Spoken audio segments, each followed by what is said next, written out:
नमस्कार, India voice देख रहे हैं आप और मैं हूं आपके साथ शिवम दुबे। इंडिया वॉइस वक्त तो चला है रिपोर्टर लाइव का, जहां दिन भर की तमाम बड़ी खबरों की जानकारी देंगे हमारे संवाददाता ग्राउंड जीरो से। मगर सबसे पहले हम बात करेंगे चुनाव की। लोकसभा चुनाव के अंतिम चरण में प्रधानमंत्री नरेंद्र मोदी समेत कई दिग्गजों की किस्मत आज ईवीएम में कैद हो गई है। इस खबर पर विस्तार पूर्वक जानकारी दे रहे हैं हमारे संवाददाता आसिफ बेग। लोकसभा चुनाव के अंतिम चरण यानी 7वें चरण का मतदान संपन्न हुआ, जिसमें पीएम नरेंद्र मोदी, अफजाल अंसारी समेत कई दिग्गजों की किस्मत में कैद हो गई। इस मतदान में कई दिग्गजों ने भी अपने मतों का प्रयोग किया और साथ ही साथ बड़े दावे भी किए। आज लोकसभा चुनाव के अंतिम चरण यानी 7वें चरण का मतदान संपन्न हुआ। इस 7वें चरण के चुनाव में पूर्वांचल की 13 सीटों पर चुनाव हुए। इस चुनाव में जहां पीएम नरेंद्र मोदी ने वाराणसी से चुनाव लड़ा, वहीं मिर्जापुर से अनुप्रिया पटेल चुनाव मैदान में थी। गाजीपुर से अफजाल अंसारी तो बलिया से पूर्व प्रधानमंत्री के बेटे नीरज शेखर चुनाव मैदान में थे। वहीं गोरखपुर से भोजपुरी फिल्म स्टार रवि किशन भी चुनाव मैदान में थे। आज अंतिम चरण का मतदान शांतिपूर्ण ढंग से संपन्न हुआ, जिसमें नरेंद्र मोदी, रवि किशन समेत कई दिग्गजों की किस्मत ईवीएम में कैद हो गई और इस चुनाव में कैबिनेट मंत्री राजभर, डॉक्टर संजय निषाद, अनुप्रिया पटेल, अफजाल अंसारी, अजय राय समेत दिग्गजों ने अपने मताधिकार का प्रयोग किया और साथ ही साथ यह दावे भी किए कि उनकी सरकार बन रही है, चाहे इंडिया गठबंधन के प्रत्याशी रहे हों या फिर एनडीए के। फिलहाल देखना यह होगा कि 4 जून को जो नतीजे आएंगे उसमें किसके दावे सच निकलते हैं और किसके दावे झूठ। सहयोगी फैक्स के साथ आसिफ बेग, इंडिया वॉइस। वहीं आखिरी चरण के साथ साथ आज दिग्गजों की किस्मत भी लिखी जा चुकी है। इस खबर पर ज्यादा जानकारी दे रहे हैं हमारे संवाददाता अजय पांडे। मतदाताओं ने आज ईवीएम में अपना फैसला बंद कर दिया है, जिसमें आज गोड्डा सीट पर निशिकांत दुबे का आज उनकी लाज बचेगी या पर कांग्रेस को अपनी नया पतह खिला पाएंगे या नहीं, ये देखने वाली बात होगी।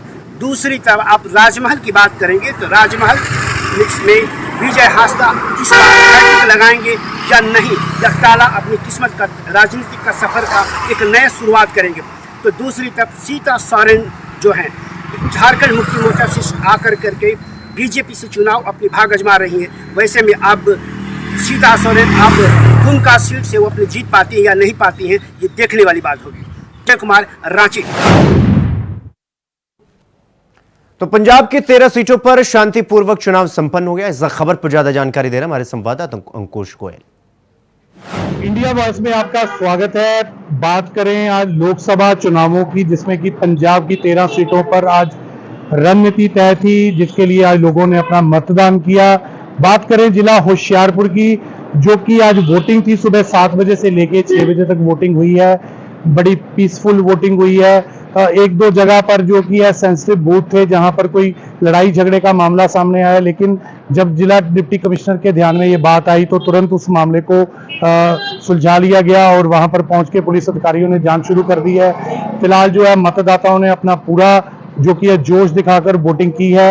अब देखना होगा कि 4 जून को आने वाले नतीजों में किसके सिर पर जो कि है ताज सजाया जाता है और उसे होशियारपुर की जनता लोकसभा में भेजती है। होशियारपुर की बात करें तो होशियारपुर की जो सीट है भाजपा की एक बहुत ही महत्वपूर्ण सीट, हॉट सीट मानी गई है।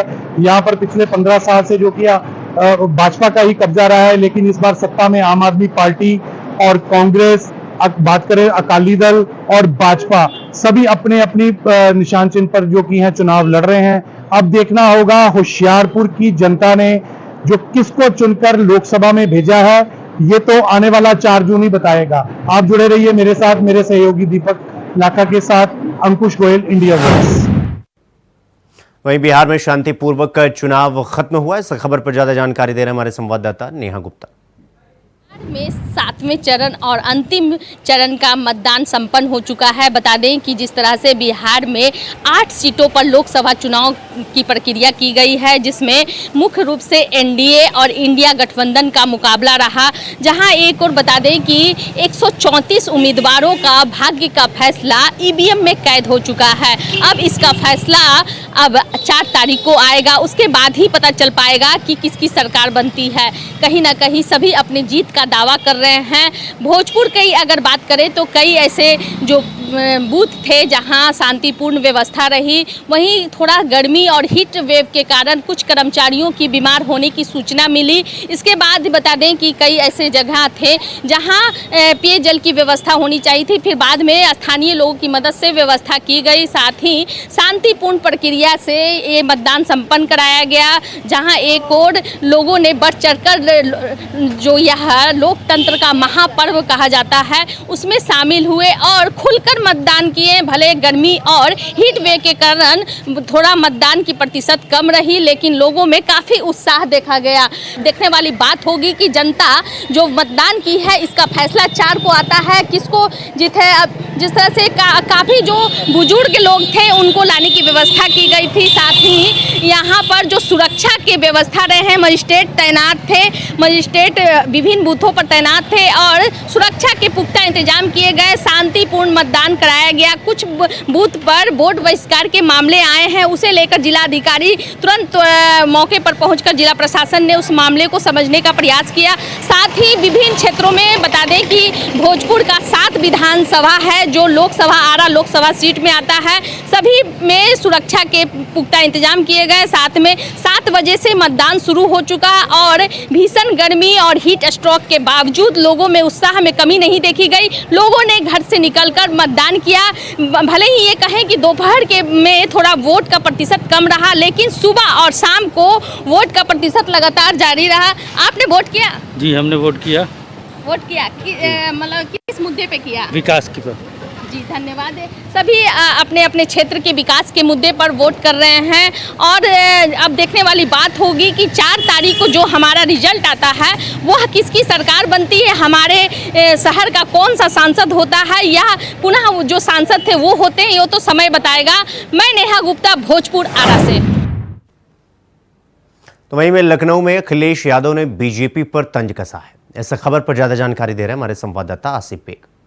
प्रमुख अखिलेश यादव ने एक बार फिर से बीजेपी पर बड़ा हमला बोलते हुए कहा कि इस बार इंडिया गठबंधन की सरकार बनने जा रही है। सपा प्रमुख अखिलेश यादव ने 400 पार के नारे पर तंज भी कसा। आपको बता दें कि आज सपा प्रमुख अखिलेश यादव इंडिया गठबंधन की बैठक के लिए दिल्ली रवाना हुए। दिल्ली रवाना होने से पहले सपा प्रमुख अखिलेश यादव ने कहा कि इस बार हर हाल में इंडिया गठबंधन की सरकार बनेगी। बीजेपी की तानाशाही से जनता पूरी तरह से ऊब चुकी है। उन्होंने तंज कसते हुए कहा कि जो लोग समुद्र की तरफ चेहरा लगाए बैठे हैं, लेकिन जनता उनकी पीठ देख रही है। उनका इशारा साफ था कि बीजेपी सरकार ने जनता के लिए कुछ भी नहीं किया, इससे जनता में भारी नाराजगी है।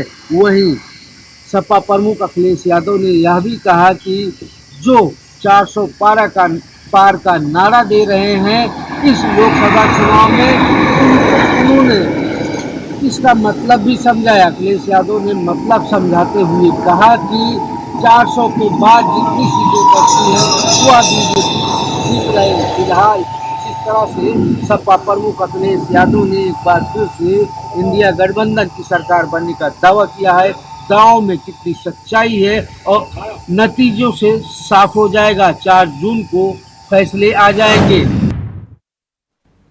तो वहीं दिल्ली में केजरीवाल को राहत की खबर नहीं मिली है। इस खबर पर ज्यादा जानकारी दे रहे हैं हमारे संवाददाता अजीत कुमार। कथित शराब घोटाले से जुड़े मनी लॉन्ड्रिंग के मामले में मुख्यमंत्री अरविंद केजरीवाल को तगड़ा झटका लगा है। जी हां, दरअसल आपको बता दें कि मुख्यमंत्री अरविंद केजरीवाल अंतिम जमानत पर फिलहाल बाहर थे और आज यानी 1 जून को उनकी जमानत का आखिरी दिन है। ऐसे में उन्होंने अपने अंतरिम जमानत की अवधि को बढ़ाने की याचिका राउस रेवेन्यू कोर्ट में लगाई थी, जहां से उन्हें तगड़ा झटका लगा है। आपको बता दें कि आज सुनवाई के दौरान इस मामले पर फिलहाल मुख्यमंत्री अरविंद केजरीवाल को कोई राहत नहीं दी है। कोर्ट ने इस संबंध में फैसले को सुरक्षित रख लिया है, यानी कि साफ कहा जा सकता है कि आने वाली 2 जून यानी कि कल रविवार को मुख्यमंत्री अरविंद केजरीवाल को किसी भी सूरत में समर्पण करना होगा। दरअसल आपको बता दें कि दिल्ली में कथित शराब घोटाले से जुड़े मनी लॉन्ड्रिंग के मामले में ईडी ने मुख्यमंत्री अरविंद केजरीवाल को गिरफ्तार किया था, जिसके बाद वो दिल्ली की तिहाड़ जेल में थे और उन्होंने चुनाव प्रचार के दौरान प्रचार करने के लिए अंतरिम जमानत की याचिका लगाई थी, जिसमें उन्हें 21 दिन की अंतरिम जमानत पर बाहर भेजा गया था और आज उनका जमानत का आखिरी दिन है। अब ऐसे में जहां एक और उन्हें बड़ा झटका लगा है, 2 जून को यानी कल किसी भी सूरत में उन्हें समर्पण करना होगा। हालांकि सुनवाई के दौरान एएसजी की तरफ से साफ तौर पर कहा कि अंतिम जमानत जो बढ़ाने की जो याचिका लगाई गई है, ये सुनवाई योग्य है ही नहीं, लेकिन कोर्ट ने इस मामले में फैसला सुरक्षित रख लिया। अब देखना यह होगा कि आने वाले समय में क्या मुख्यमंत्री अरविंद केजरीवाल को कोई राहत मिल पाती है या नहीं, लेकिन अब उन्हें कल 2 जून को समर्पण करना ही होगा। Ajit Kumar, India voice, Delhi. Bulletin में रुकेंगे एक छोटे से ब्रेक के लिए। खबरों का सिलसिला जारी है, फौरन लौट रहे हैं। ब्रेक के बाद एक बार फिर आप सबका स्वागत है। मेरे साथ रुक करेंगे अगली खबर की ओर। उत्तराखंड के मुख्यमंत्री पुष्कर सिंह धामी अब चारधाम यात्रा को लेकर उसे बेहतर बनाने को लेकर मैदान में उतर चुके हैं। इस खबर पर ज्यादा जानकारी दे रहे हमारे संवाददाता अभय कैंतुरा। मुख्यमंत्री पुष्कर सिंह धामी ने आज बद्रीनाथ धाम का दौरा किया। बद्रीनाथ धाम में जो यात्रा व्यवस्थाएं थी, उन यात्रा व्यवस्थाओं का स्थलीय निरीक्षण भी किया गया। इस दौरान जो श्रद्धालु वहां पर मौजूद थे, उन श्रद्धालुओं से यात्रा को लेकर मुख्यमंत्री धामी ने फीडबैक भी लिया। मुख्यमंत्री पुष्कर सिंह धामी ने सीधे तौर पर अधिकारियों को दिशा निर्देश दिए कि बद्रीनाथ धाम में या फिर जो दूसरे धाम यहाँ पर है, वहाँ पर यात्रियों को किसी भी प्रकार की असुविधा ना हो, उसका विशेष तौर पर ध्यान रखा जाए। जो कार्य वहाँ पर होने हैं, उन कार्यों का मास्टर प्लान यहाँ पर तैयार किया जाए, यानी एक रणनीति बनाई जाए, उस रणनीति पर चलने का काम किया जाए, ताकि किसी भी प्रकार से यात्रियों को असुविधा का सामना न करना पड़े। क्योंकि चारधाम यात्रा उत्तराखंड राज्य के लिए जरूरी है, इसलिए लगातार उसकी मॉनिटरिंग स्वयं मुख्यमंत्री पुष्कर सिंह धामी कर रहे हैं। कोशिश यही है मुख्यमंत्री पुष्कर सिंह धामी की कि राज्य के भीतर इस चारधाम यात्रा में आने वाले हर श्रद्धालु को बेहतर सुविधाएं उपलब्ध हो सके और राज्य के भीतर जो राज्य सरकार का ध्येय है, उस ध्येय पर सभी श्रद्धालु उतर सकें। कर्मचारियों को तत्काल रूप से पूर्ण रूप से काम करने के लिए कहा गया है। कोशिश धामी सरकार की यही है कि चारधाम यात्रा में आने वाले श्रद्धालुओं को बेहतर सुविधाएं उपलब्ध हो सके और उसके लिए लगातार अधिकारियों कर्मचारियों की ड्यूटी भी लगाई जा रही है। कहा जा सकता है कि यात्रा बेहतर हो, कोशिश इसी तरह की धामी सरकार कर रही है। कैमरामैन हसन था तफे केंद्रा, इंडिया वॉइस। तो वहीं मथुरा में सीएम भजन लाल शर्मा गोवर्धन महाराज की शरण में पहुंचे। इस खबर पर ज्यादा जानकारी दे रहे हमारे संवाददाता मोहम्मद फारूक। राजस्थान के मुख्यमंत्री भजन लाल शर्मा शनिवार को गोवर्धन गिरिराज महाराज की शरण में पहुंचे हैं। उन्होंने गोवर्धन गिरिराज महाराज की शरण में आकर पूजा अर्चना की और उन्होंने राजस्थान की समृद्धि के लिए प्रार्थना की। तमाम सेवायतों ने और पुजारियों ने उनको मंत्रोच्चारण के साथ में पूजा अर्चना कराई। उन्होंने कहा कि मैं यहाँ आता रहता हूँ गोवर्धन महाराज के दर्शन करने के लिए। अक्सर वो गोवर्धन आते रहते हैं और कई बार परिक्रमा भी देते हुए दिखाई दिए हैं। उनकी सुरक्षा की दृष्टि से तमाम पुलिसकर्मी यहाँ पर मौजूद थे और 2024 के आखिरी चरण में उनका यहाँ आना और प्रार्थना करना और एक अलग ही दर्शाता है। यानी कि उन्होंने ये भी प्रार्थना की है कि भाजपा की जो सीटें हैं, वो जो 400 का नारा है, तो वो 400 सीटें उनकी आनी चाहिए, यह भी उन्होंने प्रार्थना की है। तमाम पुजारियों ने, सेवायतों ने उनका स्वागत किया। इंडिया वॉइस के लिए मैं मोहम्मद फारूक। वहीं उत्तराखंड में मुख्यमंत्री पुष्कर सिंह धामी सरकार का बुलडोजर चलता हुआ दिखाई दे रहा है। इस खबर पर ज्यादा जानकारी दे रहे हैं हमारे संवाददाता अभय कैंतुरा। मलिन बस्तियों को लेकर सियासत तेज होने लगी है। राज्य सरकार भले ही 2016 का मानक यहाँ पर मान रही है और एनजीटी के आदेशों का पालन करने की बात यहाँ पर कर रही है, लेकिन जिस प्रकार से विपक्षी दल यहाँ पर सियासत कर रहे हैं, आरोप लगाने का काम कर रहे हैं, तो उससे साफ तौर पर समझा जा सकता है कि आने वाले दिनों में ये मुद्दा और गर्म यहाँ पर होगा। क्योंकि निकाय चुनाव आने वाले दिनों में होने, तो ऐसे में पहले से ही मलिन बस्तियों के इस वोट को लेकर सियासत शुरू हो चुकी है। अब देखना यह होगा कि राज्य सरकार की तरफ से क्या कुछ कार्रवाई की जाती है, लेकिन फिलहाल अभी तक ये देखने देखने में आया है कि जो कार्रवाई हुई है उसमें 2 कार्रवाई तो हो चुकी है, लेकिन जहां पर भाजपा नेताओं का ये गढ़ कहा जा सकता है, भाजपा शासित वोट बैंक कहा जा सकता है, उन क्षेत्रों में अभी तक बुलडोजर के पहिए गजे नहीं, बल्कि वहां पर बुलडोजर के पहियों पर ब्रेक लगा। तो ये समझा जा सकता है कि अभी भी इस अतिक्रमण के हटाओ अभियान की कार्रवाई को लेकर आरोप प्रत्यारोप का दौर जारी है और कई तरीके के सवाल खड़े उठ रहे हैं, जिससे पार पाना सरकार के लिए चुनौतीपूर्ण नजर आ रहा है। कैमरामैन नथुनिया साथ अभय केंतुरा, इंडिया वॉइस। तो वहीं दिल्ली में मौसम में बदलाव दिखा है, इस खबर पर ज्यादा जानकारी दे रहे हैं हमारे संवाददाता कमल किशोर। दिनों से गर्मी की मार झेल रहे दिल्ली एनसीआर के लोगों ने शनिवार को राहत की सांस ली। अचानक दिल्ली एनसीआर में मौसम ने करवट ली और धूल भरी आंधी चलने लगी। दिल्ली में कुछ इलाकों में हल्की बारिश भी हुई। बता दें कि मौसम विभाग ने पहले ही आज मौसम बदलने की भविष्यवाणी की थी।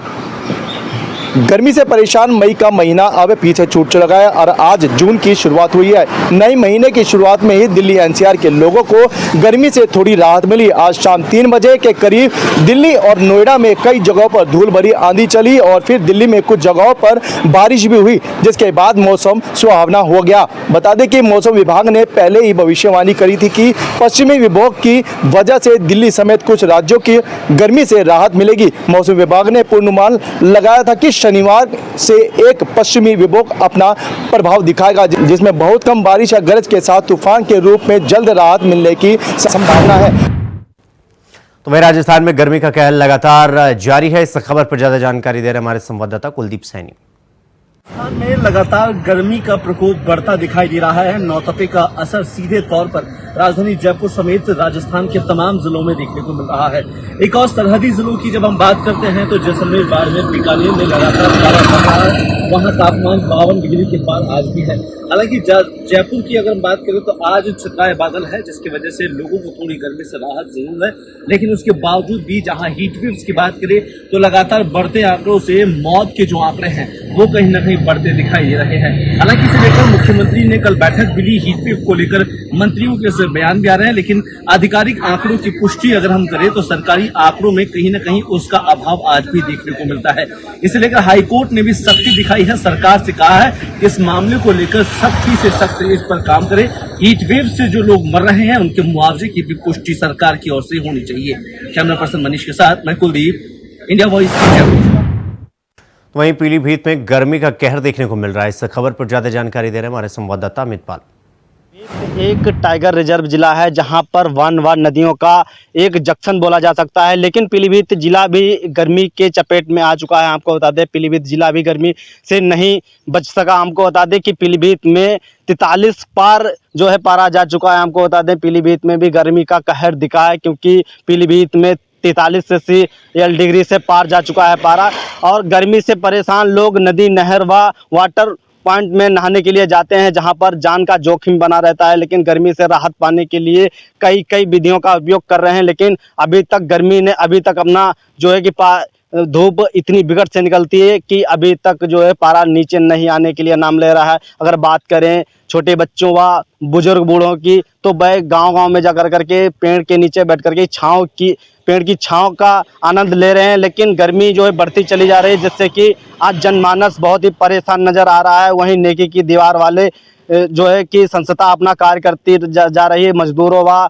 अन्य असहाय लोगों को अधिकतर प्याव व ठंडे जल की व्यवस्था कराती जा रही है, जिसके चलते कई जगह जो प्याव लगा चुके हैं। हमको बता दें कि आज गजरौला गांव में गर्मी के कारण एक थोड़ी ही चिंगारी से अज्ञात कारणों से आग भी लग चुकी है गर्मी के चलते, क्योंकि 43 पारा हाई हो चुका है, जिसके चलते आग लगी है। काफ़ी नुकसान का भी सामना करना पड़ा है। हमको बता दें अगर पीलीभीत में गर्मी की अगर बात की जाए तो ट्रांसफार्मर व बिजली घर में कूलर लगाए जा रहे हैं, क्योंकि ट्रांसफार्मर ठंडे रह चुके हैं और बिजली की सुविधा उपलब्ध कराई जा सके जनता को। वहीं पीलीभीत में दोपहरी के टाइम सरकार ने 12 बजे से 3 बजे तक का एक टाइम निश्चित कर दिया है, और धारा 144 को भी लागू कर दिया है। पीलीभीत में 12 बजे से 3 बजे तक बाहर निकलना अलाउ नहीं है, क्योंकि एक लेटर जारी किया गया है डीएम के द्वारा, और उन्होंने कहा है कि अपना ख्याल रखें, क्योंकि धूप काफ़ी विकट होती है और धूप में निकल करके या ठंडे गमछे से पानी से भिगो लें, या बाहर निकले ही ना, क्योंकि उन्होंने कहा है कि गर्मी इस टाइम बेहद पड़ रही है और पीलीभीत में 43 से ज़्यादा हाई पारा हो चुका है। हर जगह हर जिले में गर्मी की मार पड़ रही है और ये हर जगह देखने को भी मिल रहा है। आपको बताते चलें, क्योंकि गर्मी अधिक तो होती चली जा रही है। वहीं पूरनपुर पीलीभीत की अगर बात करते हैं तो अधिकतर गर्मी का नाम ले तो गर्मी आ ही जाती है, क्योंकि अगर पीलीभीत में भी जंगल है, नदियां हैं और अधिकतर टाइगर रिजर्व बोला जाता है, लेकिन पीलीभीत भी गर्मी की मार से नहीं बच सका। देखते रहें इंडिया वॉइस, कैमरामैन निरंकार मिश्रा के साथ। मथुरा में पुलिस और बदमाश के बीच मुठभेड़ हुई है। इस खबर पर ज्यादा जानकारी दे रहे हैं हमारे संवाददाता मोहम्मद फारूक। बृहस्पतिवार और शुक्रवार की रात को एक 25,000 के या इनामिया बदमाश को पुलिस से मुठभेड़ हुई थी और उसके दोनों पैर में गोली लगी थी। इनामिया बदमाश जो है सुबह 3 बजे मथुरा के महर्षि दयानंद जिला चिकित्सालय में उसको भर्ती कराया गया था, जहां पर उसका उपचार चल रहा था। लेकिन 11 बजे सुबह वो वहाँ से फरार हो जाता है, जबकि उसके दोनों पैर में गोली लगी थी। तमाम पुलिस पर सवालिया निशान खड़े हो जाते हैं, लेकिन पुलिस ने जल्दी उसको खोज निकाला और उसकी जो है सही दलेता रोड पर उसकी मुठभेड़ हुई पुलिस से, और मुठभेड़ में जो है वो ढेर हो गया। यानी पुलिस मुठभेड़ के दौरान जब उसको चिकित्सक के यहाँ लेकर पहुंची है तो चिकित्सक ने उसको मृत घोषित कर दिया। ये बदमाश जो है बुजुर्ग महिलाओं और अन्य महिलाओं के साथ में बलात्कार कारित कर लूट की घटना को अंजाम देता था। तमाम पुलिस की टीमें लगी थीं इस फरार बदमाश को ढूंढने के लिए, और पुलिस ने जो है उसको मुठभेड़ में ढेर कर दिया। इंडिया वॉइस के लिए मैं मोहम्मद फारूक, मथुरा। वहीं रायपुर में मुख्यमंत्री विष्णुदेव साय ने आज सवेरे चिंतन शिविर का भ्रमण किया। इस खबर पर ज्यादा जानकारी दे रहे हैं हमारे संवाददाता। उत्तर प्रदेश के मुख्यमंत्री विष्णुदेव साय ने चिंतन शिविर के दूसरे दिन भारतीय प्रबंध संस्थान IIM का दौरा किया। वहां पर उन्होंने योग भी किया और अपने मंत्रिमंडल सहयोगियों के साथ उन्होंने चर्चा भी की। वहीं उन्होंने भारतीय प्रबंध संस्थान IIM का भ्रमण भी किया और इस दौरान उन्होंने स्पोर्ट्स कॉम्प्लेक्स, मेंस हॉस्टल, प्रशासनिक भवन, क्वीन पैलेस का भी भ्रमण किया और उन्होंने IIM का विहंगम दृश्य क्वीन पैलेस से देखा। IIM के अधिकारी, कर्मचारी, निदेशक और डायरेक्टर भी वहां पर मौजूद थे और वहां के निदेशक ने छत्तीसगढ़ के मुख्यमंत्रियों को IIM भारतीय प्रबंध समिति के बारे में विस्तार से जानकारी दी। वहीं विष्णुदेव साय ने बताया कि ये चिंतन शिविर भारत के प्रधानमंत्री नरेंद्र मोदी के जो विकास यात्रा की लक्ष्य है 2047 का लक्ष्य है, उसमें छत्तीसगढ़ प्रदेश का बड़ा योगदान होगा और ये चिंतन शिविर मील का पत्थर साबित होगा। रायपुर से इंडिया वॉइस के लिए मैं सुहेल। तो रिपोर्टर लाइव में फिलहाल अभी के लिए बस इतना ही। देश और दुनिया की तमाम खबरों को देखने के लिए देखते रहिए इंडिया वॉइस। नमस्कार।